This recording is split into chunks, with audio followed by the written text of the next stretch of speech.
معاشرے کی ان پامال قدروں کو میرے آقا نے زندگی بخشی اور ہر شخص کو اس کا حق دیا۔ ایک شخص اسلام لاتا ہے، اس سے انٹرویو کیا جاتا ہے، بتا اسلام کی کس قدر نے تجھے متاثر کیا؟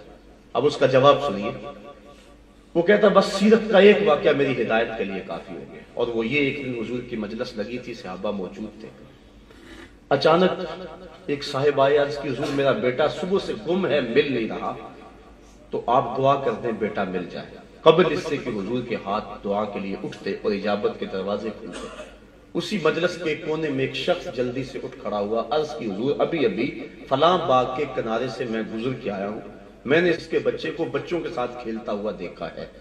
باپ نے سنا تو دوڑ لگا دی، آقا کریم فرمایا سے بلاؤ۔ بلایا گیا، کہا بڑی جلدی ہے حضور، آپ جانتے ہیں ایک باپ کے جذبات کیا ہوتے ہیں، ماں الگ تڑپ رہی ہے بیٹے کی، صبح سے مل نہیں رہا، میں جلدی سے بیٹے کو ملنا چاہتا ہوں اور اس کی ماں تک پہنچانا چاہتا ہوں۔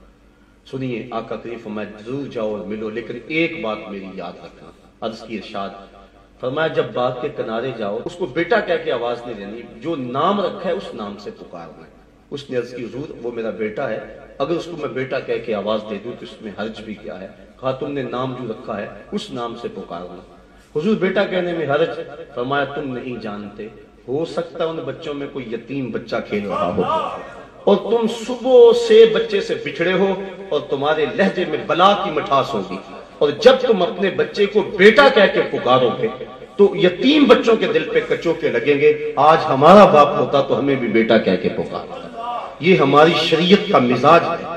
بیوہ کے سامنے اپنی بیوی سے پیار نہ کرو، غریب کے سامنے اپنی دولت کی نمائش نہ کرو، بلکہ میرے آقا کریم فرمایا اپنے گوشت کی خوشبو سے ہمسائے کو تکلیف نہ دو، یا تو تھوڑا سا پانی زیادہ ڈال لو، شوربے کی ایک پیالی ہمسایوں کے گھر بھیج دو، اور اگر ایسا نہیں کر سکتے تو ایسے زاویے اور وقت میں پکاؤ کہ ہمسائے کے بچوں کو تکلیف نہ ہو۔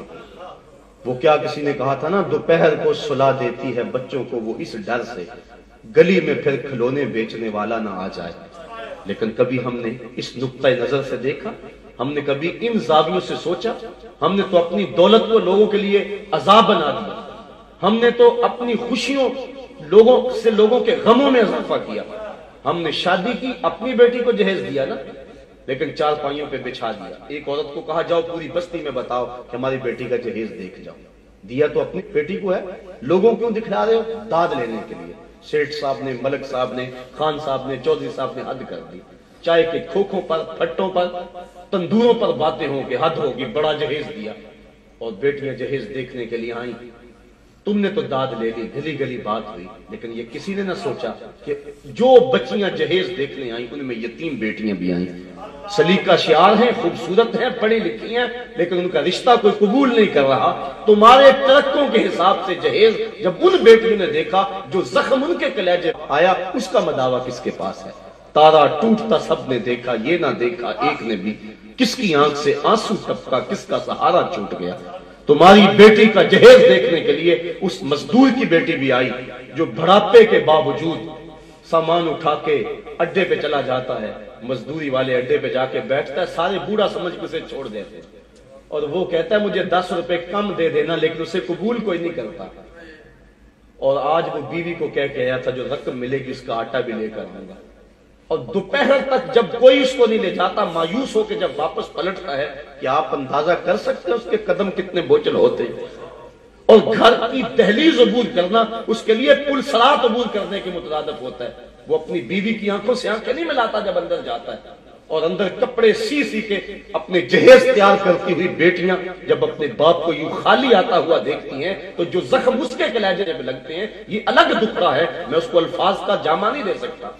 تمہاری بیٹی کا جہیز دیکھنے کے لیے اس مزدور کی بیٹیاں بھی آئیں، تم نے تو داد لے لی، لیکن جو کچوکے ان کے سینے پہ لگے اس کا مداوا کس کے پاس ہے؟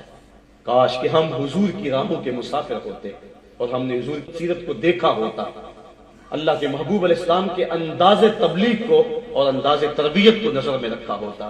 خدا کی قسم عید کے دن کلیجہ پھٹتا ہے، ایک طرف تو امیر کا بگڑا ہوا بچہ گولڈن سیب کا ایک کونا کاٹ کے دوسرا کتے کے آگے ڈال رہا ہوتا ہے، اور دوسری طرف بیوہ کا یتیم بچہ چھابی لگا کر عید کے دن بھی آلو چھولے بیچ رہا ہوتا ہے۔ بچوں کے جذبات ہوتے جو غبارے بیچتے بچے ہیں، اور جو پانی بیچتے پھرتے ہیں معصوم بچے، ان کا جی بھی چاہتا ہے کہ وہ سکول جائیں، ان کی ماؤں کے بھی ارمان ہیں۔ مائیں اپنے بچوں کو چاند کہتی ہیں، بچپن میں جج کہہ کے پکارتی ہیں، لیکن ان کے جذبات پہ جو بجلیاں گرتی ہیں کبھی ہم نے اس نظر سے بھی دیکھا؟